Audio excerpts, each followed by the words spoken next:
After a mission went wrong, mercenary Tyler is suffering from severe injuries and a concussion that causes him to fall over the bridge and into a river.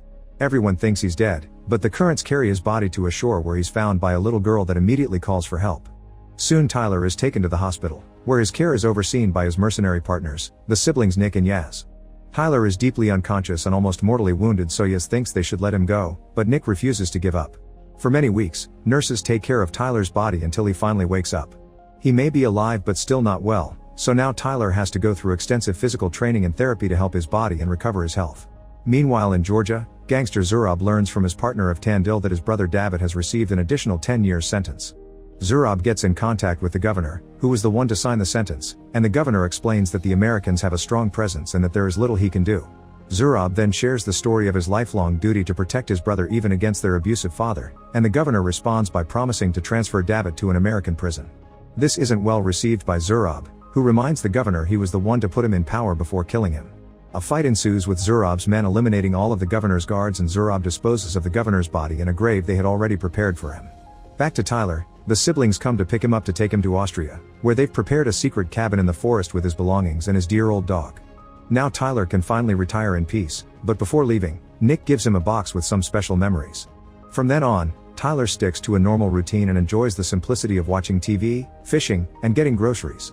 One evening, he finally opens the box and cries when he finds all the old letters and videos of his now dead son. His child had been sick, and Tyler volunteered to go to war before the kid died, so his wife divorced him for abandoning them at the worst times. In the meantime, Zurab's brother David is watching a prison fight, but he can't enjoy it because he's worried about his new sentence and the consequences. Sometime later, he's reunited with his wife Kedivan and their children Sandro and Nina, who will be stuck in prison with him. Kedivan is worried about the children's upbringing in such a place, but David insists that Sandro must grow up under difficult conditions to become tough. Kedivan objects because she doesn't want her children to become criminals too, and David slaps her as he states that he can raise the children by himself, implying he can get rid of her whenever he wants. After David leaves, Kedivan bursts into tears and Sandro wakes up to console her. Sometime later, Tyler is returning to his cabin when he finds a man called Alcott waiting for him. This guy not only knows this location, but he knows Tyler's identity and everything about his jobs. Tyler shoots at a mug to scare him, but Alcott doesn't even flinch and reveals they have bosses in common. Alcott is here with a new mission. It turns out Kedivan is the sister of Tyler's ex-wife Mia, and they must rescue her and the kids from prison. David and Zurab belong to a very dangerous gang called Nagazi, and the brothers are ruthless because they grew up during their home country's civil war, so they learned to become hardcore criminals as teenagers. The gang considers each other family, so they'll do anything to protect what they consider theirs. Tyler immediately accepts and calls Nick and Yaz to get their help. Afterward, Tyler begins training hard to put his body back into shape, using classic exercise techniques but also moving rocks and throwing axes to cut wood. Once Tyler is ready, he and the siblings travel to the prison in Georgia, where a guard they've paid off has marked the right way to take with little drawings on the walls and turned off the cameras. The siblings wait outside while Tyler enters, and the guard informs him that gate 207 is unlocked before turning off the lights, granting him 5 minutes to extract the family. Very carefully and using a light to find the little marks, Tyler sneaks around and makes his way to the family's cell, where Kedivan is already expecting him. She wakes up her children, and when Sandro asks about his dad, Kedivan tells him he'll join them later. As they make their way out, Nina accidentally drops her toy, which makes a funny noise. Tyler steps on it to destroy it, but it's too late. David wakes up, and when he sees his family leaving, he whistles as a sign so all the prisoners that are loyal to him come out for a riot. The group runs away and takes the stairs, where Tyler has to break a door lock to reach an abandoned corridor. Unfortunately, they end up in a cell surrounded by other inmates, causing a brawl to ensue.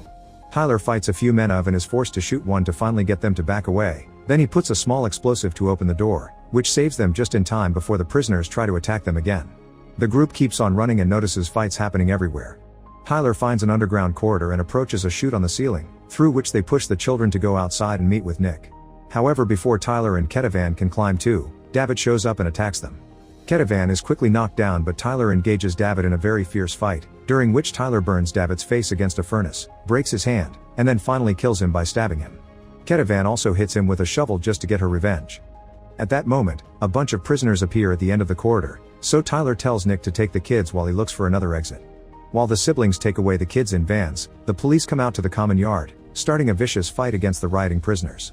As men begin dying all over the place, Kedivan and Tyler come out in the yard too, and decide to fight their way through. At first Tyler manages to keep people away with his weapon, but eventually he runs out of bullets and has to fight hand to hand, which gets him wounded. Kedivan tries to help by fighting with a shovel, but soon she's knocked down and everyone wants to grab her. Tyler has to fight multiple guys at the same time to get them off her, and when it becomes too much, he rolls over her to protect her and throws a grenade. When he stands up, Tyler is hit on the head and it leaves him zoning out for a few seconds, allowing a prisoner to take Kidnap away. Fortunately, Tyler snaps out of it quickly and goes after them, fighting off a few cops and taking their shields to protect himself from the newly started fire. Tyler punches and kicks a few men away and finally reaches Kidnap, killing the prisoner before he can take advantage of her. At that moment a back door explodes. It's Nick and her people that finally take them out. Yaz warns them that they intercepted Nagazi radio transmissions and know they're coming after them. The group leaves in the bulletproof vans, and after blowing up the front gate, they speed away as Tyler instructs the children to wear bulletproof vests and hide under the back seats. At that moment they encounter the Nagazi soldiers, who open fire on them. A chase ensues. Nick and her men shoot back and cause various cars to get off the road, but just in case Tyler still takes their vehicle through the forest. Nagazi cars keep on chasing them, but also some soldiers arrive on bikes, who throw grenades at some of the vans to get rid of Nick's men. Only Tyler's and Nick's vans are left, and they manage to run over the bikers with a few crazy maneuvers, but soon an explosion hits Tyler's vehicle and makes it flip. The mercenaries provide cover while the family exits the vehicle, yet Nina's hand still gets hurt in the process. The group enters a nearby factory and runs through it to then jump on a waiting train that will transport them out of Georgia. As the train takes off, more Nagazi soldiers show up in helicopters, so Tyler looks for the extra weapons the train carries and counterattacks. Using a machine gun, he shoots down one of the helicopters and makes it crash into the snow, then he goes to the train roof to start shooting at the other helicopter. Unfortunately they shoot back and Tyler has to hide, so a few Nagazi men manage to jump into the train. Nick meets 3 of these men and begins fighting them fiercely with guns and hand-to-hand combat, managing to kill them all and throwing another one off the train, but she also gets wounded in the process. Another group of Nagazi men goes after the family, but Tyler meets them and begins fighting them too. One of the soldiers almost pushes Tyler off the train, but Tyler is strong and pushes back to continue the fight. One by one, Tyler shoots every single man while Sandro watches all this death in shock. Once the enemy's lost, Tyler goes to check on Nick, who luckily is wounded but still alive. At that moment the helicopter opens fire on them again. Tyler retrieves a machine gun from the dead enemies and returns to the roof to quickly shoot down the helicopter, which crashes into the snow and explodes. Unfortunately Nick discovers the enemy has damaged the brakes, so Tyler rushes back to the family and tells them to hold tight as the train goes off the rail and crashes. Meanwhile Zurab and Avtandil learn that David is dead. The soldiers tell Zurab the details of what happened, and Zurab can tell this wasn't done by their enemy gang but by someone else. Later, Zurab watches over David's dead body. After he remembers everything they went through together and how they defended each other against their father's abuse, Zurab swears he'll get revenge for this. Back to the group, they've all managed to survive the crash, and as they begin to run away, Sandro keeps asking for his father. When he finally is told he's dead, he becomes enraged with his mother and Tyler. Moments later, the group escapes on a boat to then take a plane. Yaz gets in contact with some people that will fake new papers for them and leaves his phone on a table, so Sandro steals it. He then takes it to the bathroom, where he calls Zurab to ask for the truth. Zurab manipulates the kid and tells him Ketevan is the villain here, prompting Sandro to tell him where they are going.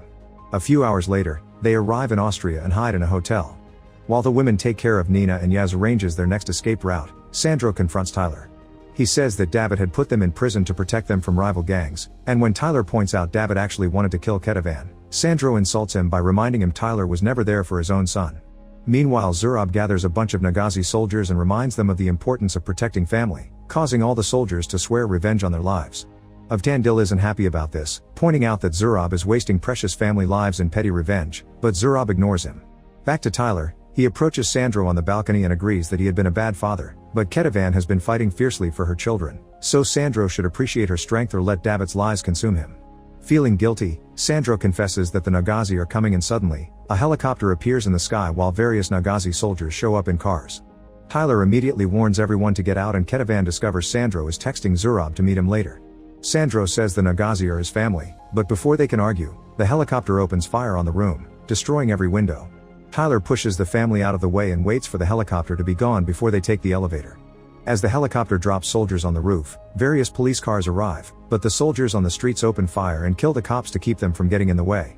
Back to Tyler's group, they make it to the garage, and when they enter the van, Sandro gets the chance to run away. Yaz goes after him while Tyler's group leaves in the van, but they find the way blocked by the Nagazi, who open fire on them and force them to back off. Sandro reaches the street and Zurab appears in front of him, shooting at Yaz, who immediately hides. Both men try to convince Sandro to choose, but at that moment Nick shows up in another vehicle and the Nagazi shoot it with a rocket launcher, and Zurab takes advantage of the explosion to grab Sandro and get him in his car. Yaz helps Nick out of the van and they open fire at the Nagazi, exchanging a few shots before setting off a grenade and escaping back into the building. In the garage, Ketavan and Nina stay hidden in the van while Tyler fights off the soldiers. He shoots a bunch of them and fights hand to hand with the last one, pushing him against a car to kill him with a grenade. Nick and Yaz shoot a few soldiers outside before taking the elevator to the roof while Tyler takes Ketavan and Nina away in a van, but he barely manages to drive a bit before he's overwhelmed by enemy attacks. He has no choice but to stop the vehicle and join the fight, shooting as many soldiers as possible. A police helicopter arrives, but the Nagazi make it explode with a rocket launcher. Tyler kills a few more men until he has an opening, then he begins taking the family away on foot, managing to return to the hotel and get on the elevator right before Zurab attacks them. Meanwhile in a secret car, Sandro is worried about his mother, and if Tandil tells him that if he wanted her to live he shouldn't have called. On the hotel roof, Nick and Yaz try to reach the helicopter sent by their people, only to find it surrounded by Nagazi soldiers. Another shootout begins and Nick tells Yaz to go help Tyle while she provides cover here. Yaz goes to a lower floor where Tyler is fighting off even more soldiers but he's intercepted by more enemies, who he manages to kill and gets badly wounded in the process. On the roof, Nick also gets wounded and unconsciously falls with a soldier on the lower glass roof. The soldier quickly slips away, and Nick is about to fall soon. Tyler notices this and after killing the last soldier, he jumps through the window and grabs Nick just in time, but now they're both hanging off the edge. At that moment Zurab shows up and shoots Tyler's hand, but Tyler is strong and doesn't let go. Suddenly Nick wakes up and shoots to break the glass and leave Zurab hanging on the edge too. Tyler immediately throws Nick into a room through the window, allowing her to find the family and kill the last soldiers before they hurt them. They reunite with Yaz and begin making their way to the roof while Tyler and Zurab climb up, starting another hand-to-hand fight. Lots of shots and punches are exchanged, but when Tyler takes out his knife to end it, the glass breaks and Zurab falls into the room underneath. With no time to waste, Tyler joins the group on the roof, who are boarding the helicopter. Zurab shows up and shoots Yaz, but he has to hide when Tyler tries to shoot back. Everyone gets aboard and the helicopter flies away as Tyler tries to take care of Yaz's injuries, but unfortunately he dies anyway. Moments later, Tyler and the others hide in his cabin. Nick cleans Yaz's body while she grieves him, and Tyler takes care of his own injuries. Suddenly someone arrives. It's Mia, Tyler's ex-wife. The sisters reunite and after they spend some moments together, Mia approaches Tyler to talk. Tyler apologizes for abandoning her while his son had been sick, explaining he did it because he couldn't fix it and he couldn't stand watching him die.